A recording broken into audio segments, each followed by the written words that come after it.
So I'm going to start with the book that helped me the most in the very beginning, and that's Silversmithing for Jewelry Makers, Techniques, Treatments, Applications for Inspirational Design by Elizabeth Bone. You've probably heard of this book. I think it's quite popular and there's a good reason for that. It's a very comprehensive and easy to understand book. There are different techniques here that are explained step by step. There's also tools. Types of silver are explained, different terminology which is at the back, and there are also different charts at the back for ring sizes, metal thickness, and there's also some information about the gemstones in the section of gemstone setting, and the information shows you the scale, the Mohs scale, I hope I'm pronouncing that right, and there's also a little chart here that shows you cabochon profile shapes and good cabochon and each chapter also have like a tutorial which shows you the process step by step with some photos. So for me that was very helpful. Next one, this one I also got right at the beginning,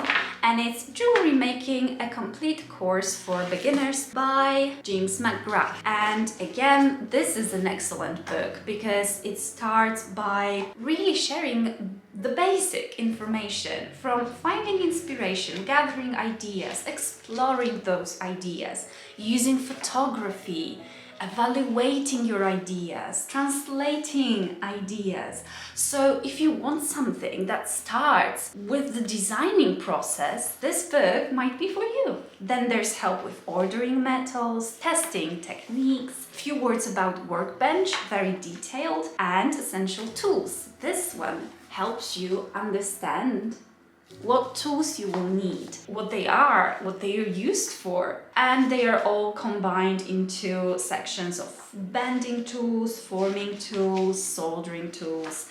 So that's great. And then you start with learning techniques, and it's organized in kind of like lessons. Lesson 10, finding bracelet measurements. So it's things that you wouldn't think that you need a book about. Then you want to make a bracelet or a bangle and you're like, okay, now what? How do I measure it? Where do I start even? So this is a great book for beginners. Yeah, so I would absolutely recommend this one. But personally, this book, I didn't find it enough for me. So when I first started, this one together with this one, that was perfect combo. Moving on, the next book that I got was How to Create Your Own Jewelry Line by Emily Shapiro. And this is a great book. I wouldn't say it's necessary when you're learning how to make jewelry, but it's more of a business-wise book.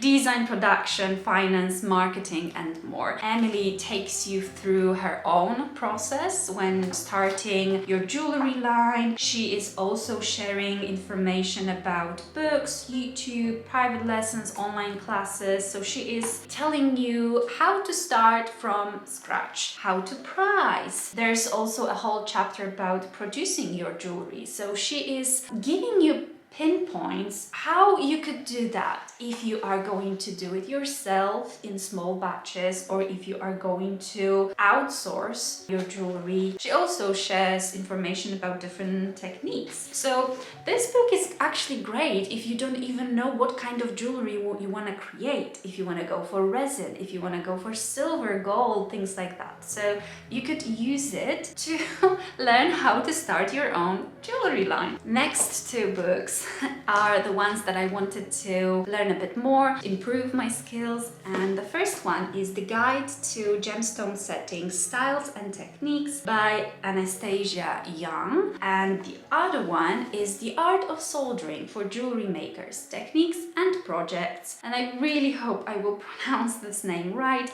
Wing Moon Devaney.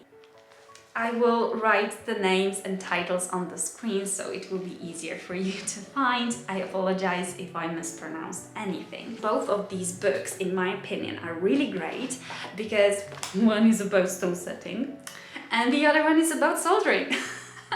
And they just go in depth in both subjects. So again, each of this book I think is brilliant because yeah, it focuses on one particular technique, but it starts with basics. What kind of tools you will need. Where is it? Health and safety, actually, a whole chapter about health and safety.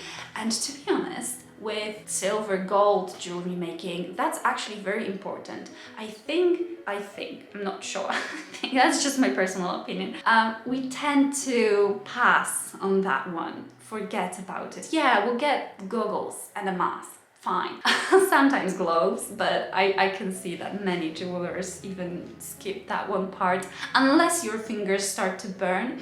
Yeah, I know I'm guilty of that. So safety is actually quite important, and I know what you're gonna say. Every one of you who asked me relentlessly about ventilating system, I am going to get one. I just wasn't able to get one yet. But yeah, ventilating your space is just crucial when you're making jewelry. But back to books. So this one is great, and it also tells you about very necessary tools that you need, getting started, planning your construction, because that's actually very important, because you're just gonna go and solder. You don't know which elements you need to solder first. So what you need to plan your construction. Preparing parts and joints, that's also very important because you don't want to melt other pieces when you're soldering other ones. So you have to plan, like, is it all sterling silver? Are some pieces fine silver? They will melt first. Then there are key soldering techniques, sweat soldering. I've learned sweat soldering from this book and from Nancy Hamilton. From this book and from Nancy, who, by the way, is an amazing teacher. You should go check her out on YouTube and blog. I wonder, she should have a book. Nancy, if you're watching this, come on, book. I would kill for your book. Just say. Anyway, soldering tubing, multiple solder joints, using stitches, like, this book is all about soldering in different ways. If you want to improve your soldering, I would say get that. It's great.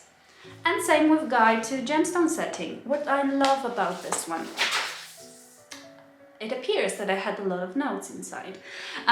What I love about this one is that it has a lot of information about actual gemstones, their properties, qualities. This part, all of that here, which is a lot, as you can see, it's all about gemstones. That's brilliant, because when you're setting gemstones, how many of you have broken a stone before? I know, I did. Opal? Turquoise? What was it? I've broken turquoise, I've broken labradorite, and I've broken opal. Oh, and tourmaline. So maybe I would have avoided that if I knew that these were damn soft. I don't think labradorite is as soft as the other ones, but it's soft. So you have to be very careful. Lepidolite. If you're starting out with lepidolite, remember it's very, very soft. All of the information, advanced ones, there's even, I'm pretty sure that, yeah, there's a whole chapter about computer stuff. If it's something you want to do. Designing on the computer, 3D printing, and obviously different stone setting techniques. It's all explained in here.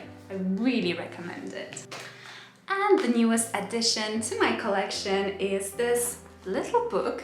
You wouldn't think much of it, but it's Polishing and Finishing for Jewelers and Silversmiths by Stephen M. Goldsmith. There's so much great information, finishing methods, there's information about compounds, which is really great because there's so many out there and you might be completely lost as to which one you should choose. I have been trying Luxie for the past quite a while actually. I've never tried red.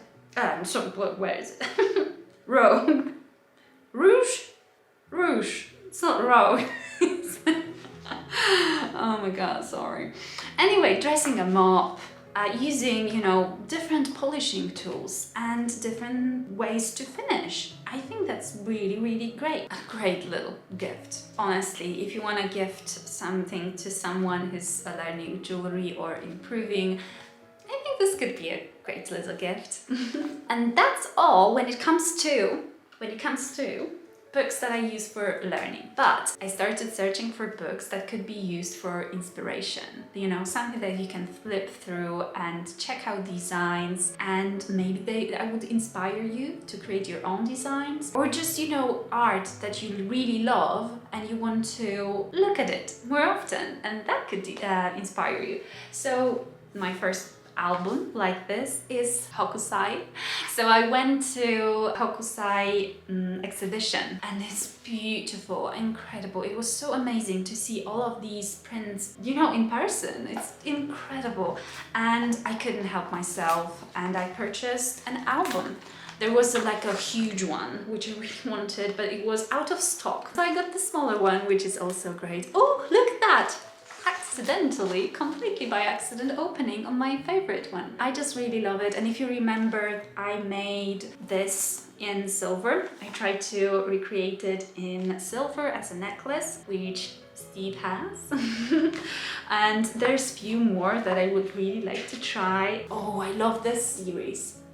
This is my first album because I don't want to just get anything. I want to get something that really inspires me and I really, really love. And I also think that's a great gift idea to give someone an album with artworks that they love, by artists that they love, or period.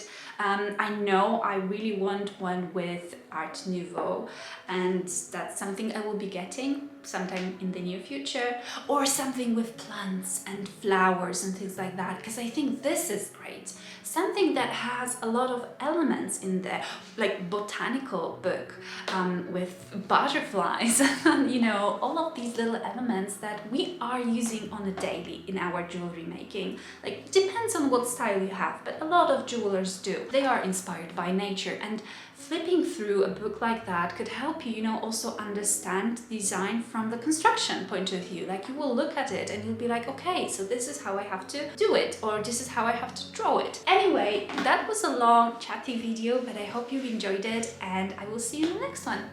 Bye!